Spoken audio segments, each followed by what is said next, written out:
സ്തോത്രം. ദൈവം നമ്മളെ ധാരാളമായിട്ട് അനുഗ്രഹിക്കട്ടെ. നിങ്ങളെല്ലാവരും സ്തോത്രം ഈ പ്രാർത്ഥനയിൽ ഈ വചനധ്യാനത്തിലൊക്കെ പങ്കെടുക്കുന്നെന്ന് കേട്ടപ്പോൾ തന്നെ വളരെ സന്തോഷം. സബ്സ്ക്രൈബർ ഒത്തിരി കൂടി വരുന്നതിലും വളരെ സന്തോഷം. സന്തോഷം വേറൊന്നും കൊണ്ടല്ല, നിങ്ങളത് കേട്ടിട്ട് മറ്റുള്ളവർക്കും കൂടി അത് കേൾക്കാനായിട്ടുള്ള ഒരു ഇത് കൊടുക്കുന്നതുകൊണ്ട് ഭയങ്കര സന്തോഷം. അതുകൊണ്ട് എല്ലാവരെയും ദൈവം ധാരാളമായിട്ട് അനുഗ്രഹിക്കട്ടെ. വീണ്ടും എപ്പിസോഡുകൾ കാണണം.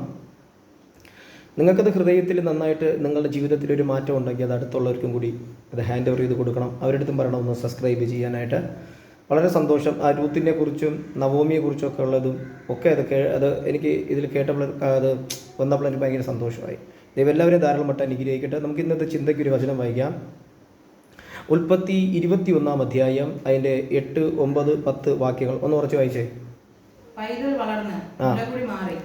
ഇസ്ഹാക്കിന്റെ മുലകുടി മാറിയ നാളിൽ അബ്രഹാം ഒരു വലിയ വിരുന്ന് കഴിച്ചു.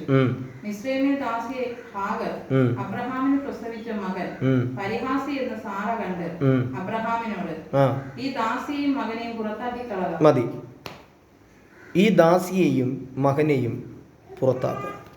ഇന്ന് നമ്മളുടെ ജീവിതങ്ങളിൽ, നമ്മളുടെ കുടുംബങ്ങളിൽ സംഭവിക്കുന്ന ഒത്തിരി കാര്യങ്ങളാണ്. അപ്പനും അമ്മയും ഡൈവോഴ്സ് ആകുമ്പോൾ മക്കളെക്കുറിച്ച് ഒരു ചിന്തയുമില്ല. വീട്ടിനകത്ത് എപ്പോഴും വഴക്കാണ്. പക്ഷെ ഒന്ന് മനസ്സിലാക്കുക, അവിടെ മക്കളുണ്ട്. അവർ ഇത് കണ്ടാണ് സ്തോത്രം അവർ വളർന്നു വരുന്നേ. ഒന്നുകൂടെ പറഞ്ഞുതരാം. അപ്പനും അമ്മയുടെ വഴക്ക് കണ്ട് വളർന്ന മക്കളുടെ മനസ്സുകൾക്ക് എപ്പോഴും മുറിവാണ്. സ്തോത്രം. മുറിവെന്ന് പറഞ്ഞാൽ നമ്മൾ ഉദ്ദേശിക്കുന്ന മുറിവല്ല, അത് വലിയ മുറിവ് തന്നെയാണ്. നമ്മളിപ്പോൾ പത്രങ്ങൾ കേട്ടില്ലേ, സ്വന്തം അപ്പനെ വെട്ടിക്കൊന്നു, സമാധാനമില്ലാതെ. ആ മകൻ എവിടെ പോയെന്നോ എന്ത് ചെയ്തെന്നോ നമുക്കാർക്കും മനസ്സിലാവുന്നില്ല. പക്ഷെ ആ അപ്പൻ അവനെ സ്നേഹിച്ചായിരിക്കും വളർത്തിയെടുത്തേ. ഞാൻ ആ മാധ്യമങ്ങൾ കൂടി അത് കേട്ടപ്പോൾ മനസ്സിന് നല്ല വിഷമമുണ്ടായി. കാരണം നമ്മുടെ സഭകളിൽ നിന്ന് നമ്മുടെ മക്കൾക്ക് വേണ്ടിയുള്ള പ്രാർത്ഥനകളോ അല്ലെങ്കിൽ നമ്മുടെ മക്കൾക്ക് വേണ്ടി ആഴങ്ങളേറിയുള്ള ദൈവസന്നിധിയിലുള്ള പ്രാർത്ഥനകളോ കൊണ്ടുവന്നിട്ട് ഇപ്പോൾ ചുരുക്കം. നിങ്ങളുടെ മോൻ എന്തോ ഇന്ന് ചർച്ച വരാച്ചേ, അവ ഇപ്പോൾ വരുന്നില്ല പാസ്, അവൻ എന്തോ ഇവിടെ ആരോ എന്തോ പറഞ്ഞെന്നും പറഞ്ഞുകൊണ്ട് അവ അങ്ങനെ പോകണം. അങ്ങനെ നമ്മൾ ഒരിക്കലും പറയരുത്. മാതാപിതാക്കൾ ശ്രദ്ധിക്കേണ്ട കാര്യങ്ങളായി സംസാരിക്കുന്നേ. മകൻ ചർച്ചിൽ വന്നില്ലെങ്കിൽ അമ്മ ദൈവസന്നിധിയിൽ പ്രാർത്ഥിക്കുന്നത് മാത്രമല്ല, ആ വിവരം ഉടനെ തന്നെ പ്രാർത്ഥിക്കുന്ന സഭകളിലുള്ള കൂട്ടുകാരിലെടുത്ത് പറയണം. സഭ പാസ്റ്ററിനോട് സംസാരിക്കണം. അവരെ വിട്ട് സംസാരിപ്പിക്കണം. എന്തിനാ? സഭയ്ക്കകത്ത് നമ്മുടെ മക്കൾ തെറ്റിപ്പോകാൻ ചാൻസ് കൂടുതലാണ്, കുറവല്ല. സാത്താൻ അങ്ങനത്തെ ഒരു ആളാണ്. അവൻ ആരെ വിഴുങ്ങേണ്ടു എന്ന് വെച്ച് ഊടാടി സഞ്ചരിക്കുന്ന ഒരുത്തനാണ്. നിങ്ങളിവിടെ ശ്രദ്ധിക്കേ, അബ്രഹാമിന് 2 മക്കളാണ്. ഹാഗറാണ് ഫസ്റ്റ് വന്നേ. ഹാഗറിൽ നിന്നും ജനിച്ച ഇസ്മയിലും, ഹല്ലേലൂയ, അടുത്ത സാറയിൽ നിന്നും സാറയെ പ്രസവിച്ച ഇസഹാക്കും. ഒന്നുകൂടെ വേണമെങ്കിൽ പറഞ്ഞുതരാം. ഫസ്റ്റ് വന്ന മോനേതാ? ഹാഗറിൽ നിന്ന് വന്ന ഇസ്മായിൽ. രണ്ടാമത് വന്നത് ആരെന്ന കുറച്ച് പറഞ്ഞോ? സാറയിൽ നിന്ന്. അപ്പോൾ അവർ നോക്കിയപ്പോൾ മകനെ പരിഹസിക്കുന്നു. സ്തോത്രം. മകനെ പരിഹസിക്കുന്നു. അതുകൊണ്ട് അവർ പറഞ്ഞു ഇത് പറ്റൂല, ഇറക്കി വിടാൻ പറഞ്ഞു. പക്ഷെ അബ്രഹാമിന് ആ വാക്ക് ഭയങ്കര വേദനയായി. നമ്മൾ ബൈബിൾ വായിച്ചിട്ടുണ്ടോ? പക്ഷെ കർത്താവ് പറഞ്ഞു, നീ ഇപ്പോൾ സാറയുടെ വാക്ക് കേൾക്കാം. ഹാഗറിനെയും ഇസ്മായിലിനെയും ഞാൻ നോക്കിക്കോളാം. നിങ്ങൾ വിചാരിക്കുന്നത് നിൻ്റെ വീട്ടിൽ പ്രശ്നങ്ങളും ബുദ്ധിമുട്ടുകളും പ്രയാസങ്ങളും ഒറ്റപ്പെടലും ഉള്ളപ്പോൾ ഒരു മനുഷ്യൻ വന്ന് ആശ്വസിപ്പിക്കാൻ നിന്നാൽ അത് ആവത്തില്ല. ദൈവം തന്നെ അത് ആശ്വാസമായി ഇറങ്ങി വരണം. ഈ പറഞ്ഞത് നമുക്കെല്ലാവർക്കും മുൻകോപവും കാര്യങ്ങളൊക്കെ ഉണ്ട്, ഇല്ലെന്നൊന്നും ഞാൻ പറയുന്നില്ല. പക്ഷെ സാഹചര്യത്തിനൊത്തവണ്ണം നീ പൊക്കളയരുത്. സാഹചര്യത്തിനൊത്തവണ്ണം നിൻ്റെ മക്കളെ വല്ലാണ്ട് ഇൻസൾട്ടിങ് ആക്കി കളയരുത്. ഞാൻ പറഞ്ഞില്ലേ, ഒരുപാട് കോടതിയിൽ കാര്യങ്ങൾക്കൊക്കെ പോകുമ്പോൾ ഞാൻ കണ്ടിട്ടുണ്ട്. ഡൈവേഴ്സ് നിന്ന് കഴിഞ്ഞപ്പോൾ ആ ഒരു കൊച്ച് അവിടെ നിന്ന് അമ്മേനെയും നോക്കുന്നു, പപ്പയെയും നോക്കുന്നു. കോടതി വിധി ഇങ്ങനെയായിരുന്നു: 1 മാസം അപ്പൻ്റെ അടുക്കൽ, 1 മാസം അമ്മയുടെ അടുക്കൽ. അവർ ഹാപ്പിയായി. കാരണം അവർ തമ്മിലുള്ള വഴക്കും വിഷയങ്ങളിലെല്ലാം അവർ വിജയിച്ചു. ഈ കുഞ്ഞിൻ്റെ ജീവിതം എന്തായി മാറി? 1 മാസം അവിടെയും 1 മാസം ഇവിടെയും. ചിന്തിക്കാൻ പറ്റുമോ നിങ്ങൾക്ക്? നിങ്ങൾ ചിന്തിക്കും, നന്നായി ചിന്തിച്ചു നോക്കുക. ഞാൻ എന്തിനാണിത് പറയുന്നത്? നമ്മുടെ മക്കളെയൊക്കെ വെളിരാജ്യത്ത് പഠിക്കാൻ വിടുമ്പോൾ അവരെങ്ങനെയാണെന്ന് പോലും നമ്മൾ ശ്രദ്ധിക്കുന്നില്ല. പിന്നെ ഇപ്പോൾ മൊബൈൽ ഉണ്ടായിട്ടതുകൊണ്ട് നമ്മളൊന്ന് ഓൺ ചെയ്താൽ നേരെ സംസാരിക്കാൻ പറ്റും. അവരെന്ത് ചെയ്യുന്നു, അവർ ആരുടെ കൂടെ കൂട്ടുകൂടുന്നു, ഇതൊന്നും നമുക്ക് പറയാൻ പറ്റുന്നില്ല. എൻ്റെ മോൻ എവിടെ? എൻ്റെ മോൻ ഇന്ന സ്ഥലത്താണ്. നിൻ്റെ മോനാ? എൻ്റെ മോൻ അമേരിക്കയിലാണ്. അവനിപ്പോൾ പഠിക്കുന്നുണ്ടോ? പക്ഷെ പഠനം കഴിഞ്ഞ് വരുന്ന മോൻ ഇവിടെ നിന്ന് സ്തോത്രം ആത്മാവിൽ ആരാധിച്ച് ദൈവത്തെ മഹത്വപ്പെടുത്തുന്ന മോനായിട്ടാണോ ഇവിടുന്ന് പോയത്? പക്ഷെ അവിടെ നിന്ന് തിരിച്ചു വന്ന മകൾ നിങ്ങൾ സ്വയം ചിന്തിക്കേ. എന്താ ഇപ്പോൾ അന്ന് അവർക്ക് പറ്റിയേ? നമ്മളുടെ മധ്യസ്ഥത, പ്രാർത്ഥനയുടെ കുറവാണ് ഇതൊക്കെ. ഹല്ലേലൂയ, സ്തോത്രം, ആമേൻ. നമ്മുടെ കുടുംബങ്ങൾക്ക്, നമ്മുടെ മക്കൾക്ക്, നമ്മുടെ ഭർത്താക്കന്മാർക്ക് എല്ലാവർക്കും വേണ്ടിയാണ് നമ്മളെ ദൈവം വിളിച്ചിരിക്കുന്നത്. എന്തിനാ? പ്രാർത്ഥനയ്ക്ക് വേണ്ടി. ഹന്ന പ്രാർത്ഥിച്ചപ്പോൾ എന്ത് സംഭവിച്ചു? ദൈവം ഒരു ശമൂവേലിനെ കൊടുത്തു. ഇവിടെ ഹാഗറിനെ ഇറക്കി വിട്ട് 1 തുരുത്തി വെള്ളവും 2 അടയും. ആ 1 തുരുത്തിൽ 2 അടയിലൊന്നുമല്ല അവരുടെ ആശ്രയമായിരുന്നത്.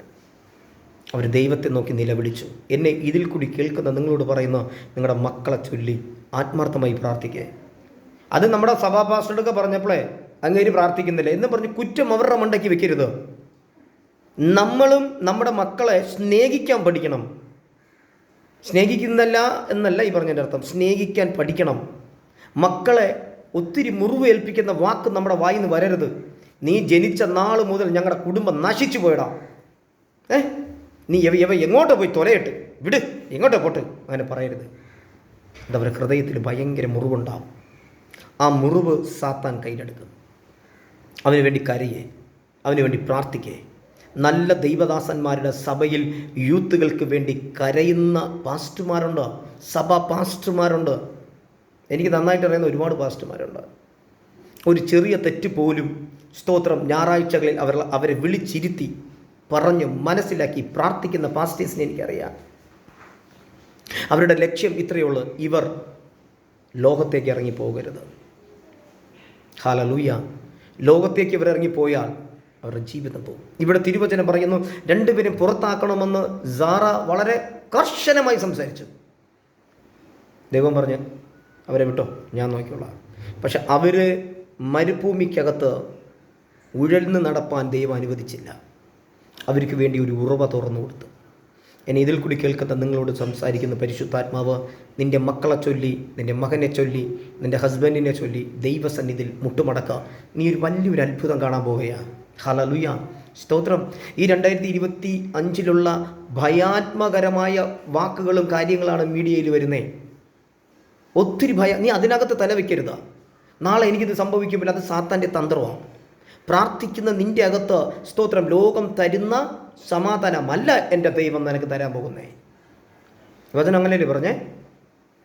ലോകം തരുന്ന സമാധാനമല്ല. സ്തോത്രം, സ്തോത്രം. നമ്മുടെ മക്കൾക്ക് വേണ്ടി പ്രാർത്ഥിക്കുക. അവർ വളർന്നു വരുന്ന തലമുറ, അതാണ് ശമൂവേലിൻ്റെ വളർച്ച, ശമൂവേലിൻ്റെ സംഭാഷണമൊക്കെ ശ്രദ്ധിച്ചു നോക്കിയാണ്. വർഷങ്ങൾ, 1 വർഷമാണ് അമ്മ ഒരു കുപ്പായമായിട്ട് അവിടെ വരുന്നേ. അതിന് വേണമെങ്കിൽ പറയാം, അമ്മ ബാക്കിയുള്ള മക്കളൊക്കെ വളർന്നു പോലെ എനിക്കെന്താ വളരാൻ പറ്റാത്തേ, നിങ്ങളെന്തോ കാണിക്കുന്നത് എന്നൊക്കെ പറയാം. പക്ഷേ ഇല്ല, ദൈവസന്നിധിയിൽ വളർന്ന ആ മകൻ്റെ സംഭാഷണം നോക്കുക. ഒരു പോറൽ പോലും ഏൽക്കുന്നില്ല, ഒരു കുറ്റം പറയുന്നില്ല ശമൂവേൽ. കാരണം വളർന്നത് ദൈവസന്നിധിയിലാണ്. നിങ്ങളെ ദൈവമക്കൾക്ക് വേണ്ടി, നിങ്ങളുടെ മക്കൾക്ക് വേണ്ടി, സഭയിലെ കുഞ്ഞുങ്ങൾക്ക് വേണ്ടി അവരെ ഓർത്ത് പ്രാർത്ഥിക്കുക. നിങ്ങളുടെ ഡ്യൂട്ടി അതാണ്. ഇവിടെ തിരുവചനം പറഞ്ഞെന്താ? സാറായെ വാക്ക് കേട്ട് എബ്രഹാം സ്തോത്രം ഇറക്കി വിട്ടു. പക്ഷെ സംഭവിച്ചത് എന്താ? ദൈവം കൈവിട്ടില്ല. നിന്നെ പലവരും തള്ളും. മക്കളോട് എനിക്ക് പറയേണ്ടത് സ്തോത്രം, നിന്നെ പലവരും തള്ളും. നീ ഒന്ന് മനസ്സിലാക്കുക. നീ ജീവിതത്തിലെ ഒരു മുള്ളെന്ന് പറയും. പക്ഷേ നീ ചിന്തിച്ചോ, നീ ജീവിതത്തിൽ നിൻ്റെ വീട്ടുകാർ, നാട്ടുകാർ, സഭയിലുള്ളവർ പറയുമ്പോൾ നീ സന്തോഷിക്കണം. എന്തെന്നറിയാമോ? അവിടെ നോക്ക്, എവിടെ? ദാവീദിനെ നോക്ക്. ദാവീദിൻ്റെ വീട്ടിനകത്തുള്ള പ്രശ്നത്തിൻ്റെ മുമ്പിൽ ദാവീദ് ദൈവസന്നിധിയിൽ പോയത് കൊണ്ടല്ലേ ദാവീദിനെ കാട്ടിനകത്തിട്ട് കരടിയുടെയും സിംഹത്തിൻ്റെയും വായെ കീറത്തക്ക നിലവാരത്തിൽ അഭിഷേകം പ്രാപിച്ചു വന്നത്? പുറമെ എന്തെങ്കിലും കാണുന്നുണ്ടോ? ഇല്ല. നിങ്ങൾ മോശയെ ശ്രദ്ധിക്കുക, മുൾപ്പടപ്പിലാണ് ആ തീ കത്തിയത്. സ്തോത്രം. ഒറ്റപ്പെട്ട നിന്റെ മേൽ പരിശുദ്ധാത്മാവിൻ്റെ തീ വന്നിരിക്കും. ഹല്ലേലൂയ. ഈ സഭയിലൊക്കെ തൂക്കുന്ന ആൻറ്റിമാരുണ്ട്, പാ ഇടുന്ന സഹോദരന്മാരുണ്ട്, ബാത്റൂം കഴിയുന്ന ആൾക്കാരുണ്ട്. അവരൊക്കെ നല്ല മനസ്സോടെ ചെയ്യുന്ന വ്യക്തികളാണ്. ഒരിക്കലും ദൈവം നിങ്ങളത് കാണാതെ പോകത്തില്ല. എന്തെന്നറിയാമോ? ദൈവം തിരഞ്ഞെടുത്തതിനെ ഒരു മനുഷ്യൻ കുറ്റം പറയാൻ പറ്റില്ല. കാരണം അവൻ ചെയ്യുന്നത് ദൈവനാമത്തിന് വേണ്ടിയാണ്. പാസ്റ്റർ കാണിക്കാനോ അവിടെയുള്ള വിശ്വാസികളെ കാണിക്കാനോ ഒന്നുമല്ല. ഇനി ഇതിൽ കൂടി കേൾക്കുന്ന നിങ്ങളോട് എനിക്ക് പറയാനുള്ളത്, എപ്പിസോഡ് വലിയ പെരുകാനും വലിയ ഇതായിട്ട് പറയുന്നെന്ന് നിങ്ങൾ വിചാരിച്ചളയരുത്. ഇതെല്ലാം പരിശുദ്ധാത്മാവ് ഇതിൽ കൂടി കേൾക്കുന്ന ആരുടെയൊക്കെയോ സ്തോത്രം ആഴങ്ങളിൽ കണ്ടിട്ടായി ഇങ്ങനെ സംസാരിക്കുന്നേ. മക്കൾക്ക് വേണ്ടി പ്രാർത്ഥിക്കേ. അപ്പനും തമ്മിത്തല്ലുമ്പോൾ അത് കണ്ട് നീറുന്ന മക്കളുണ്ട്. തമ്മിത്തല്ലുണ്ടോ? സ്റ്റോപ്പ് ചെയ്യും. മക്കളെ അടുത്ത് പിടിച്ച് നിർത്തിയിട്ട് ദൈവവചനം പറഞ്ഞു കൊടുക്കുക. ദൈവവചനം പറഞ്ഞു കൊടുക്കുക. ഇന്ന് നമ്മുടെ മക്കളുടെ കയ്യിലിരിക്കുന്ന മൊബൈലിലും പല കളികളും പല സംഭവങ്ങളും നടക്കുന്നേ. ഒരമ്മമാർ പോലും അത് കണ്ടെത്തുന്നില്ല. എന്തെന്നറിയാമോ? അവർ ആത്മീയ കണ്ണങ്ങ് അടഞ്ഞുപോയി. ഇന്ന് മുതൽ ആത്മീയ കണ്ണ് തുറക്കുവാൻ പ്രാർത്ഥിക്കേ. ഏലീശ പറഞ്ഞ ഈ ഭൃത്യൻ്റെ കണ്ണൊന്ന് തുറക്കട്ടെ എന്ന് പറഞ്ഞതും അവൻ്റെ കണ്ണ് തുറന്നപ്പോൾ ഏലീശയ്ക്ക് ചുറ്റും നിൽക്കുന്ന അഗ്നിമയ രഥങ്ങളിൽ അവൻ കണ്ടു. അതുപോലെ നിങ്ങളുടെ മക്കൾക്ക് വേണ്ടി പ്രാർത്ഥിക്കേ.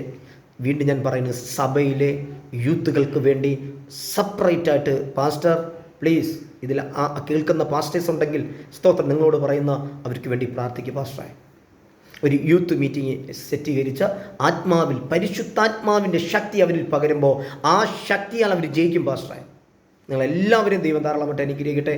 ആ കുഞ്ഞു മനസ്സിൻ്റെ മുറിവാണ് വലിയ വിഷയത്തിലുണ്ടാകുന്നത്. നമ്മളായിട്ടതിന് വളം വയ്ക്കരുത്. മക്കളെ സ്നേഹിക്കുക.